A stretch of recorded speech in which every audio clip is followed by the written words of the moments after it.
Peut-être que vous hésitez entre partir découvrir l'archipel de Zanzibar et découvrir la petite île peu connue de Mafia, en Tanzanie. Et je vous comprends complètement parce que c'est des endroits magnifiques. Et cette vidéo, elle est faite pour vous parce que je vais essayer de vous donner toutes les cartes en main pour faire votre choix. C'est parti!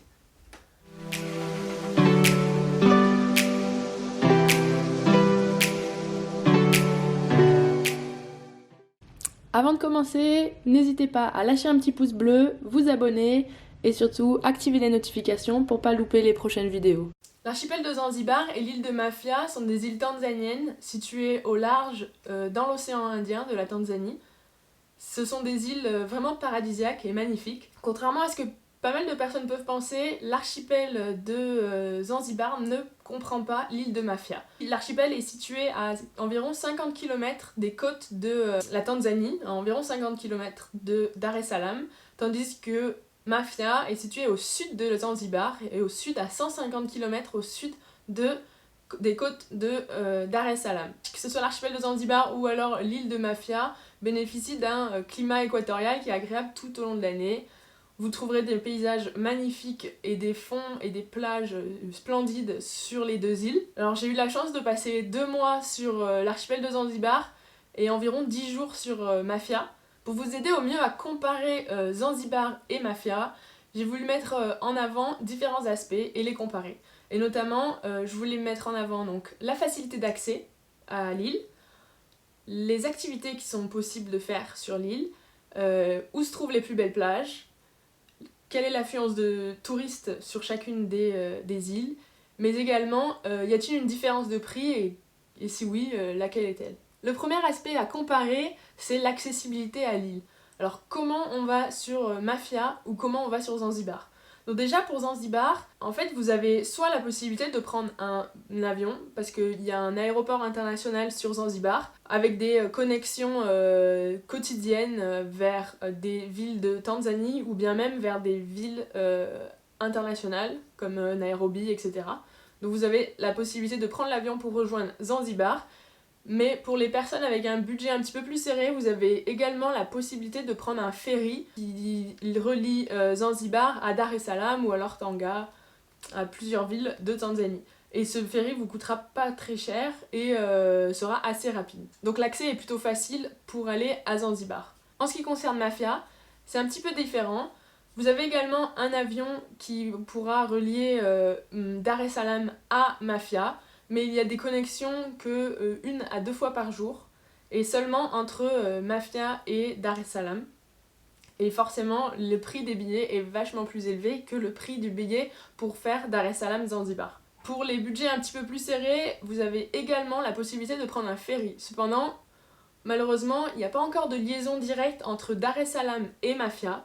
Vous allez devoir prendre un bus de Dar es Salaam jusqu'à Nyamissati, une petite ville au sud de Dar es Salaam, et ensuite prendre un petit bateau de pêcheurs qui n'est pas forcément les plus pratiques. C'est vraiment un bateau de pêche où on est entassés les uns sur les autres, allongés par terre, pour rejoindre Mafia. Alors ça vous coûtera absolument rien, mais niveau sécurité et niveau temps, vous allez vraiment mettre pas mal de temps. Donc voilà, en gros pour conclure, c'est quand même plus simple de rejoindre Zanzibar que de rejoindre Mafia. Mais dans les années à venir, il va y avoir une connexion directe en ferry entre Dar es Salaam et Mafia qui permettra de faciliter l'accès à Mafia. Pour plus d'informations, je vous mets juste 2 petits liens vers mes vidéos, comment aller à Mafia et comment aller à Zanzibar. Le deuxième aspect que je voulais mettre en avant et comparer, c'est le tourisme. Alors Zanzibar, hein, vous le savez sûrement, c'est une destination qui est à la mode, où il y a énormément de touristes qui y vont chaque année et de plus en plus. Cette destination, voilà, ils se développent vraiment au tourisme. On voit pousser des hôtels le long des plages jour après jour, mois après mois, quand on en discute avec les locaux. Et il y a vraiment tout le temps du monde, toute l'année, étant donné que le climat est plutôt agréable, toute l'année vous aurez des tourismes, c'est vraiment vivant. Pour les fêtards, c'est vraiment un endroit plutôt pas mal, surtout le nord. Et en comparaison, Mafia, c'est un endroit plus discret. Étant donné que c'est un petit peu plus difficile d'accès, il y a moins de monde, moins de développement d'infrastructures pour les touristes, bien qu'évidemment il y en a quand même pas mal, hein, on va pas se le cacher. Mais les plages restent assez sauvage et il y a encore beaucoup de parties sur l'île qui sont non exploitées. Et on dit également que en fait le Zanzibar il y a 10-15 ans c'était comme Mafia aujourd'hui et que dans 10-15 ans Mafia sera comme Zanzibar actuellement. Donc voilà, ça dépend ce que vous recherchez. Si vous recherchez du calme, de la tranquillité, de la simplicité, de l'authenticité, je vous conseille plutôt d'aller sur Mafia, même si c'est un petit peu plus compliqué d'y aller. Mais en revanche, si vous voulez plutôt quelque chose de festif, qui bouge, avec du monde, etc., Zanzibar est plutôt la bonne solution. Moi, quand je suis allée sur Mafia, c'était en fin mai, on était juste 2 touristes sur l'île, donc ça vous donne un petit peu une idée du nombre de touristes qu'il peut y avoir là-bas. En ce qui concerne les activités proposées sur les îles, alors évidemment, hein, étant donné la proximité géographique de ces îles, les activités sont à peu près similaires. Et notamment, la plongée, c'est vraiment une activité farce, que ce soit sur Zanzibar ou Mafia. Vous trouverez vraiment des fonds marins magnifiques et une faune vraiment abondante sous l'eau. Donc je vous conseille vraiment d'aller plonger si vous allez là-bas. Mais on trouve quand même des activités spécifiques à Zanzibar ou à Mafia. D'ailleurs, vous pouvez aller voir mes vidéos pour plus de détails, que faire à Mafia ou que faire à Zanzibar. Mais là, je vais vous faire un petit résumé. Donc sur Zanzibar, vous avez la possibilité notamment de faire du kitesurf, de nager avec les dauphins, de visiter Prison Island, d'aller voir la forêt de Jozani et les singes colobes à col rouge. Et pour Mafia, vous pouvez aller visiter Chole Island, le Blue Lagoon, et vraiment l'activité phare de Mafia, c'est de nager avec les requins-baleines. Peut-être que vous souhaitez aller sur Zanzibar et Mafia pour profiter de la plage, ce qui serait complètement logique, hein. Mais vous vous demandez où se trouvent les plus belles plages, à Mafia ou à Zanzibar. Alors ce qu'il faut savoir, c'est que sur les 2 îles, vous trouverez des plages somptueuses, sable fin et blanc, eau turquoise, cocotier, vraiment le paradis. La différence, pour moi, la plus importante, ça a été en fait soit le tourisme ou alors les hôtels qui se trouvent en bord de plage. Par exemple sur Zanzibar, tout le long des plages, il y a des hôtels, des bungalows, etc. Donc il n'y a pas forcément de plages sauvages, même si elles sont très belles, hein. Il n'y a aucun souci, vraiment magnifique. Mais il manque peut-être un petit peu cet aspect sauvage, si jamais c'est ce que vous recherchez. Et ce serait un petit peu plus compliqué de s'allonger sans être dérangé. Il y a souvent des locaux qui se baladent sur la plage et qui viennent vendre des choses ou essayer de discuter, etc. Donc voilà, la tranquillité, elle manque peut-être un petit peu à Zanzibar. Et en revanche, à Mafia, vous trouverez des plages sauvages, vraiment où il n'y a rien autour. Et pour le coup, elles seront peut-être un petit peu difficiles d'accès, donc c'est un petit peu le bémol.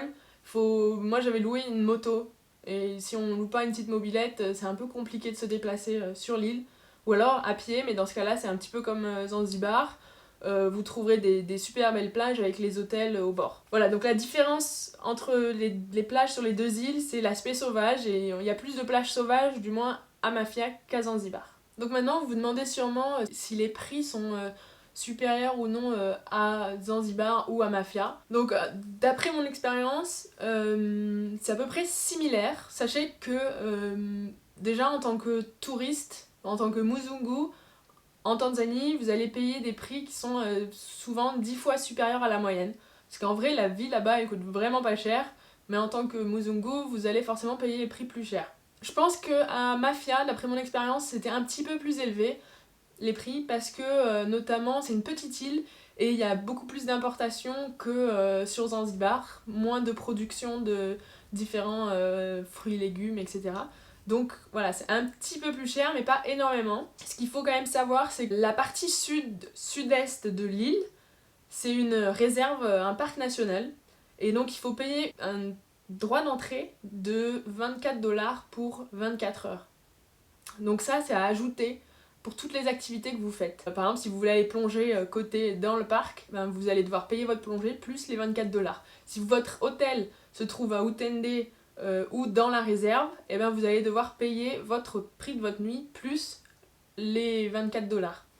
Donc voilà, ça c'est quelque chose quand même à tenir en compte parce qu'on vous le dit pas forcément. Donc pour conclure, si vous hésitez encore entre Zanzibar ou Mafia, moi je vous pense que le choix c'est en fonction de ce que vous souhaitez. Si vous souhaitez plus de tranquillité, de calme, loin des touristes et que vous avez le budget, je vous conseillerais d'aller sur Mafia. Après, si vous avez plutôt envie de faire des activités, de rencontrer du monde et que ça vous coûte peut-être un petit peu moins cher, Zanzibar peut être la bonne solution. Moi j'ai passé 2 mois sur Zanzibar et environ 10 jours sur Mafia. Et je peux vous dire que Mafia ça a vraiment été l'un de mes coups de cœur de la Tanzanie, donc vraiment je peux que vous le recommander d'aller visiter cette petite île qui est encore vraiment inconnue mais qui a vraiment le mérite de vous séduire.